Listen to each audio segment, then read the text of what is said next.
Assalomu alaykum hammaga. Mana bugungi ish kunimiz ham davom etmoqda. Bu yerda Cobalt mashinamiz, Tracker mashinamiz, Nexus 3 mashinamizni olib qo'yamiz. Bularga metan, propan stanovka xizmat ketmoqda. Nexus 3 ga propan yechib metan qo'yib beryapmiz. Hali propan yechib o'rniga metan qo'yib beramiz. Narxi 3.100 ming so'm bo'lyapti. Ichkarida Tracker mashinasiga 3 ta 30 talik balon joylashtirib beryapmiz. Stanovka jarayon ketmoqda. 4-paketni original jihozlarda stanovka beryapmiz. Bu mashinamizga 7,5 million so'mga qo'yilyapti. Bu ichkarida Cobalt mashinamiz. Bunga propan joylab berdik. 47 talik beloruskiy balonlar bilan termotrubka taglari shunka qilgan holda.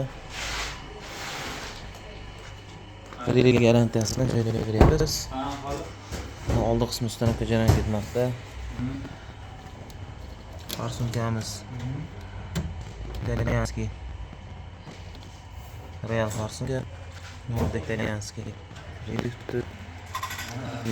stak birga ishlaydi. Bu fasasi 200 dan foydalanyapmiz. Akkuratni qilib stanovka beryapmiz. Bu tomonda katta mashinalarimizni